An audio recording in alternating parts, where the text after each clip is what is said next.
खबर में बता रहे हैं, कुछ ही देर में सिसोदिया की रिमांड पर फैसला आएगा।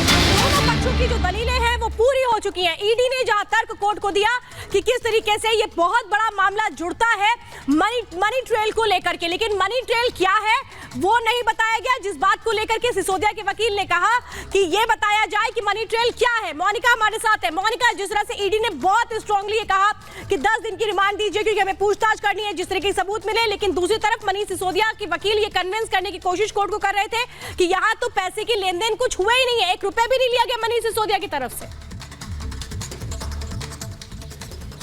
बिल्कुल सीधे तौर पर उनकी तरफ से कहा गया कि अगर 20-30 रुपए भी लिए गए हैं तो उसका पहले सबूत रखिए, उसके सबूत पेश कीजिए, उसे साबित कीजिए। अगर 20-30 लाख रुपए लिए गए हैं तो उसका सबूत रखिए, उसे साबित कीजिए। अगर करोड़ लिए गए हैं 20-30 तो उसको भी सबूत रखिए और साबित कीजिए, फिर आगे बात कीजिए। लेकिन ईडी की तरफ से भी दलील देते हुए अगर आपने ध्यान दिया हो तो जिस तरीके से पूरी सुनवाई के दौरान, बहस के दौरान जो तमाम दलीलें दोनों पक्षों की तरफ से सामने आई हैं, ईडी की तरफ से भी साफ सीधे कह दिया गया कि पीएमएलए के साथ किसी भी तरह का जो सबूत है गिरफ्तारी के समय हमें पेश करने की जरूरत नहीं है। यानी कि जो बहुत स्ट्रांग एविडेंस है वो ईडी ने रखे भी हुए हैं, इसके साथ ही बहुत स्ट्रांग दलीलें जो हैं रिमांड के लिए ईडी ने अपनी तरफ से दी भी हुई है कि हमारे पास पूरे तथ्य हैं। उन्होंने तमाम बयानातों का जिक्र किया है। इसके साथ ही ईडी कोशिश में यही है कि 10 दिन की जो रिमांड है वो ईडी को मिल जाए, तब जाकर ईडी के जो तमाम सवालात हैं उन सवालातों का जो जवाब है वो मनीष सिसोदिया से ईडी अच्छी तरीके से निकलवा पाएगी। क्योंकि कल का दिन भी बहुत महत्वपूर्ण इसलिए हो जाएगा क्योंकि कल के कविता से पूछताछ होनी है। अरुण, बिल्कुल मोनिका आपके पास आ रहे हैं, विशाल भी हमारे साथ जुड़े हैं। विशाल, आपका भी रुख करेंगे। एक बड़ी जानकारी देते हैं सिसोदिया की दलील पर। ईडी ने कहा है कि सिसोदिया की दलील सही नहीं है, गिरफ्तारी या बेल की सुनवाई के समय अपराध साबित करने की जरूरत नहीं होती है। दरअसल ये कहा गया है ईडी के वकील की तरफ से, और ये हमारे साथ विशाल भी लगातार जुड़े हुए। विशाल, इस बात का हम जिक्र कर रहे थे, यहाँ पर बताया गया है पीएमएलए में अगर गिरफ्तारी होती है तो अपराध उस वक्त साबित करने की कोई जरूरत नहीं होती है। जो सिसोदिया के वकील ने कहा था कि आप अपराध तो साबित करते पहले फिर गिरफ्तारी करते।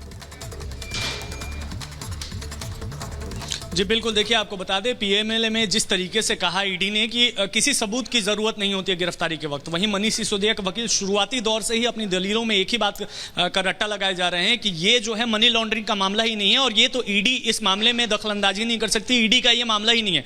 उन्होंने ये कहा कि 57 अर्जी का जो रिमांड अर्जी है 57 पन्नों का, उसमें कहीं भी जो है मनी लॉन्ड्रिंग का या मनी ट्रेल की बात कहीं नहीं की गई है, बल्कि पूरी की पूरी रिमांड अर्जी जो है वो सीबीआई वाली अर्जी है। लेकिन वहीं ईडी ने शुरुआती दौर में ही 10 दिनों का रिमांड मांगा है और 10 दिनों की रिमांड के लिए जो पुख्ता दलीलें होती हैं, जो स्ट्रांग दलीलें होती हैं, वो ईडी ने कोर्ट में जज के सामने रखा है, जज ने उसको सुना है। अब दोनों दलों की अगर बात करें तो दलीलें पूरी हो चुकी है। मनीष सिसोदिया के वकीलों ने भी अपनी दलीलें रख दी हैं, ईडी ने भी अपनी दलीलें रख दी हैं। अब थोड़ी ही देर में फैसला साफ हो जाएगा कि आखिर मनीष सिसोदिया को 10 दिन का जो है वो रिमांड मिलता है या नहीं मिलता है। अगर मिलता है तो उसके बाद आपके पास ये बहुत अहम है क्योंकि वो जानकारी सबसे पहले सलोनी में देंगे, वो राजधानी कोर्ट में है। सलोनी, पूरी दलीलें हो चुकी हैं। यहाँ पर जो मनीष सिसोदिया के वकील हैं उन्होंने आज कोर्ट को ये बताने की कोशिश की कि जो ईडी ने रिमांड के लिए आवेदन किया है, एप्लीकेशन दी है, वो बिल्कुल गलत है। कोर्ट फटकार लगा ईडी को, यहाँ वो ईडी को गलत साबित करने की कोशिश कर रहे थे कोर्ट के सामने।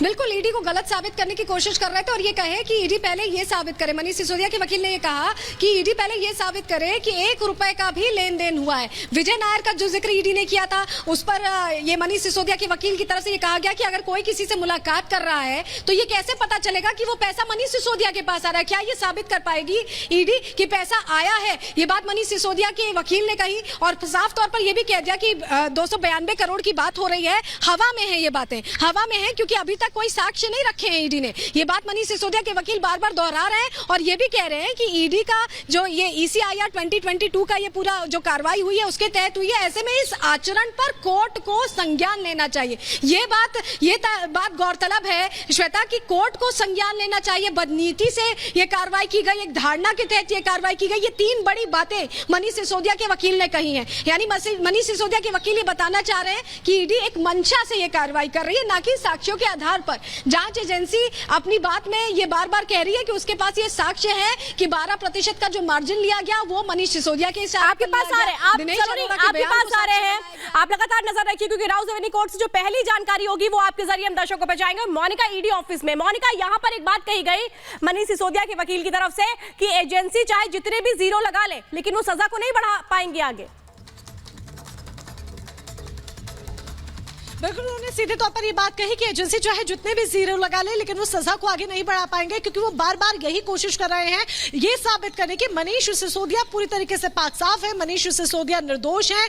एक बदनीयती के तहत इस पूरी कार्रवाई को अंजाम दिया जा रहा है जिसका जिक्र कोर्ट में भी किया गया, जिसका जिक्र हमारी सहयोगी सलोनी भी कर रही थी। और यही एक बड़ी वजह है कि इस तरह की बातें की जा रही है कि जो तमाम आरोप है वो निराधार है, पैसों की बात आ रही है करोड़ों रुपए की, वो भी निराधार है, सब हवा में बातें हो रही है। लेकिन ईडी बार बार इस बात का जिक्र कर रही है, ईडी बार बार इस बात का जिक्र कर रही है कि हमारे पास पर्याप्त सबूत है और उन सबूतों को पेश भी किया गया है। यही एक बड़ी वजह है कि अब जो पूरी गेंद है वो कोर्ट के पाले में है। जो ये समय लिया जा रहा है बहुत सोच समझकर कोर्ट अपना फैसला यहाँ पर देगा और यही जो समय है इसी समय के दरमियान कोर्ट अपना जो पूरा फैसला है वो सोच रहा है कि मनीष सिसोदिया को ईडी की रिमांड पर देना है या नहीं देना है, क्योंकि ईडी के पास सवालों की फहरिस्त है और ईडी ने अपनी दलीलें भी बहुत स्ट्रांगली यहाँ पर कोर्ट में दी है।